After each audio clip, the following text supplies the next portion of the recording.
Ay, Ruby, may kutsilyo.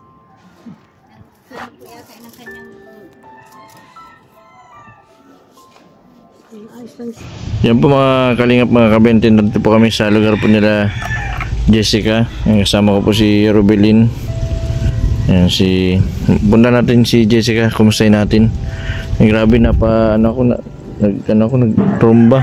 Nadulas ako. Hindi mo ko inalayan, hindi mo ko sinambot. Hindi nga ako nakatingin. Hindi ka din nakatingin. Ay, grabe oh. Bayata ito ni Jessica. Nagiba. Ay, hindi ito. Medyo matagal-tagal po yung bago po namin nabalikan sila Jessica. Nabigyan po natin ito ng mga gamit sa bahay, paggawa ng bahay.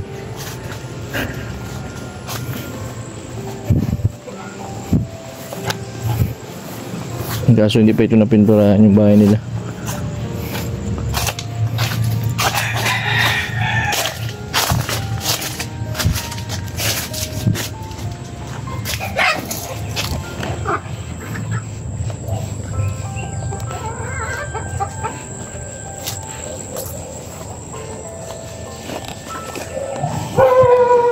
Luma na, hindi na pinturahan. Tao po, Jessica. Galingan po namin kay Danica. Tao po.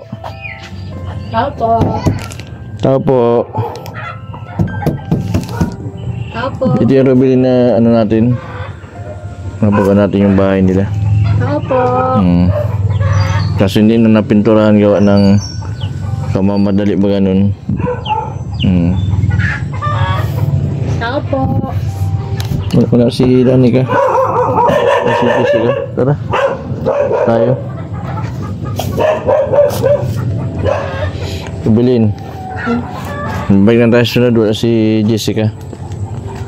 Si Jessica po yung yung may kapansanan po na mga paa pero Sugat?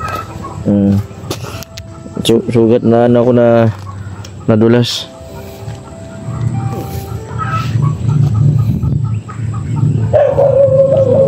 Dati dyan na-akit si Jessica. Kahit lahat ng kahit wala yung mga paa pero napakasipag. Sa simbahan? Ha? Yan yung nagtatrabaho. Oo, nagtatrabaho sa simbahan. Hindi ko alam kung nasa simbahan pa. Handaan natin sa simbahan si Jessica.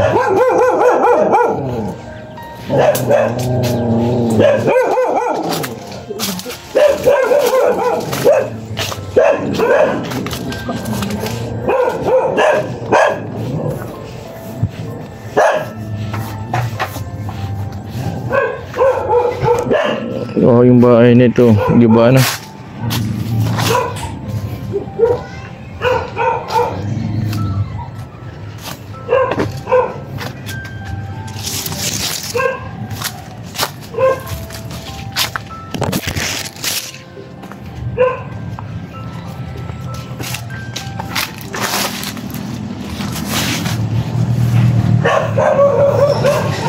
A few moments later.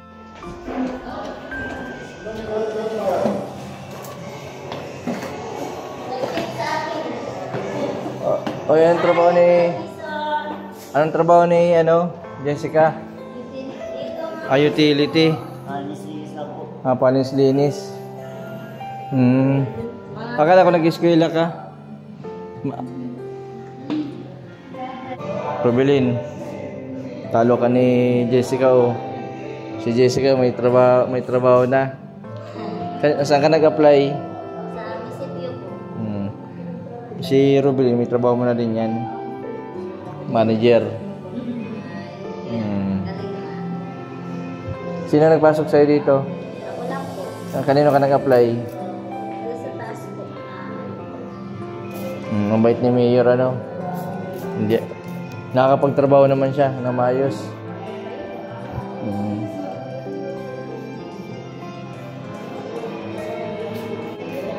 Jessica, buti hindi ka pinapagalitan. May cellphone, nagsiselfone ka.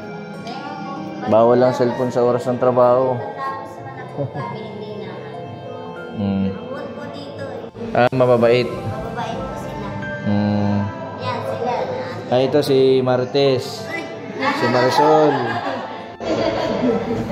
Ito sino ito? Si Josephine. Ani na nakapagsalita.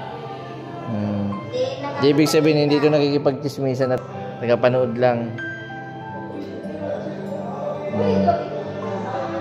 Ibig tanggap dito kahit may mga kapansanan. Basta kaya magtrabaho. Pero nakakaintindi naman siya kahit maglinis, magano. Jessica, bukas balikan na lang kita sa ano. Salamat kay Mayor ano.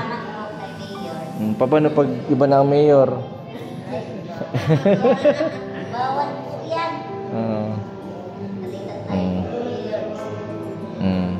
Hindi kasi yung mga job order baga lahat ng mga empleyado.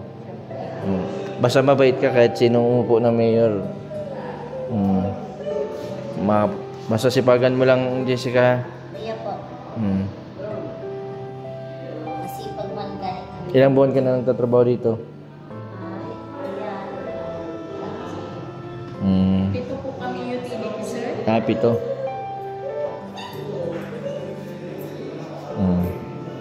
Ilan yung may mga kapansanan dito? Dalawa. Anong trabaho mo dito? Utility? Siya, utility din. Diyan po kami dalawa. Sila po dito. Si ate.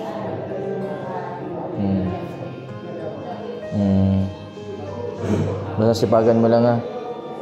Ibig sabihin, natapos mo yung pag-aaral mo ng senior high. Anong Diyan lang po. grade 10 lang? Graduate. Ilang taon ka na ngayon?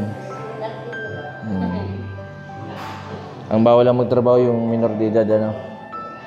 Jessica, hindi natin i-istorbohin si Jessica at may trabaho. Gagalitan tayo ni Mayor. Sino nga Mayor dito? Adrian Dabuco. Ayan, napakabait na Mayor yan dito sa Basud. Magpalipat ka na sa Basud. Para maka-apply ka na din dito.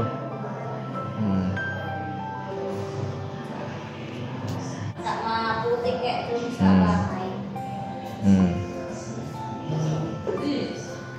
Sige may trabaho si Jessica, balikan ko na lang sa bahay niya. Sige. Nandiyan na yung sir nila. Mga trabaho daw si Jessica. Ano ba yung may Siomay po. Sige, siomay. Napainit pa lang madali. Sige. Kubulin, mababait ang mga tao dito sa Basud.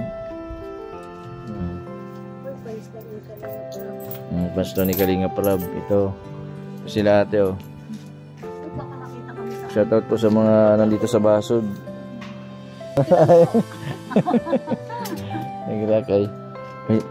Rubil, may kutsilyo.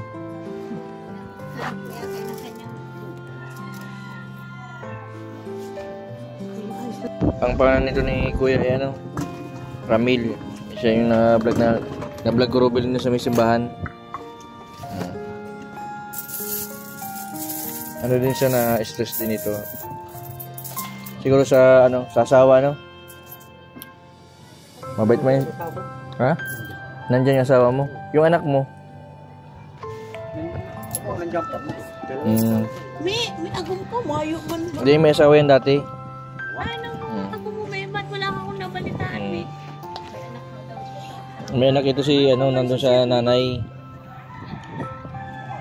Si Shirley, kilala mo? Ano ba ka? Taga Pilipe? Ano ba kayo? Wala na yan? Ano? Mm. Nakita. Dati nandiyan lang yun. Ano ba yan? Kami tabing highway ba ka? Trabaho? May anak ka pala, may? Baka ito yung nawala. Tagal na. May, Butat malinis siya, Kuya Ramil. oo. Bagong gupit pati yan. Salamat dito sa mga nandito at pinapakain si Kuya Ramil. Dito na lang daw pala Ako po ang matyagang nagpapakain dyan, umaga, tanghalian, gabi. Buti. Eh sabi ko nga, humingi siya ng relief. Ate, buti nagsiselo siyang asawa mo.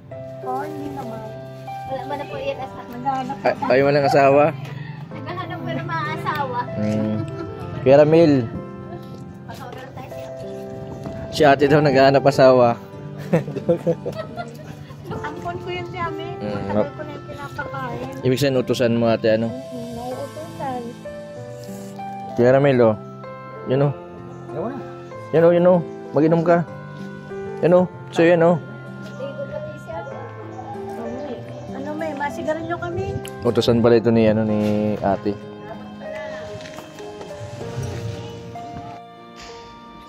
Yan po mga kabente, si Jessica. Nandito po sa, ano po, ng tatrabaho. Ano ito? Anong department nga, Robilin? Sa Peso Office. Yan, ano siya, utility. Yan, maraming salamat po sa pamunuan po ng Municipality of Basud. Yan, sa pagtanggap po, lalo na sa mga may kapansanan na si Jessica. Tapos yung isa, may ano, hindi siya nakakapagsalita, pero binigyan po ng trabaho. Napakabait ng mga tao po dito sa Basud. Yan, shoutout din sa mga nandito sa gilid po ng kusina nila Jessica. Yung mga tindahan po dito. Ang pinapakain nila si Kuya Ramil, ano? Yung na-vlog ko nung nakaraan na may depression. Kaya Ruben, huwag para isip pa.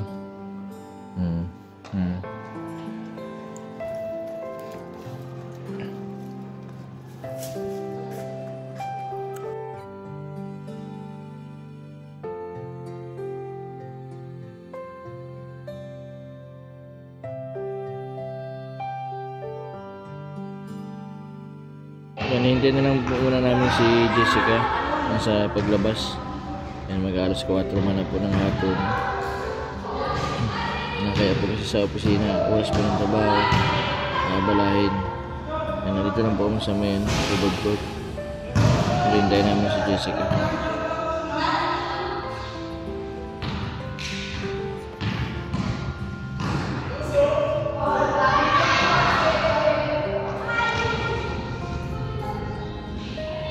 Yan po mga kabente, mga kalingap, si Jessica. Napakasipag na bata at kahit po na grabe po ang pinagdaanan niya sa buhay, may kapansanan, hindi po niya iniinda yung kanyang kalagayan para sukuan ang buhay. Marami nang pinasok na trabaho, marami nang ginawa para sa pamilya. Nakaraan po ay nag-aral ito ng elementary sa ALS, Alternative Learning Center. Bali, nakagraduate po siya ng elementary. Tapos nakagraduate din po siya ng high school. Yan, ngayon po ay nagtrabaho po siya sa munisipyo, sa Peso Office. Yan, maraming salamat kay Mayor at sa pamuno po ng Sangguniang Bayan po ng Basud. Maraming salamat sa pagtulong po sa mga ganito pong mga personalidad na binigyan po nila ng pagkakataon para po makapagtrabaho, para na rin makatulong din sa kanilang pamilya. Maraming salamat po sa patuloy po ninyong suporta sa aking YouTube channel. Sa mga hindi po nag-i-skip ng ads, maraming salamat po. Sa mga hindi pa po nakapag-subscribe, pa-subscribe po, Mr. Bentiboy Vlog. Maraming salamat. God bless po sa inyong lahat.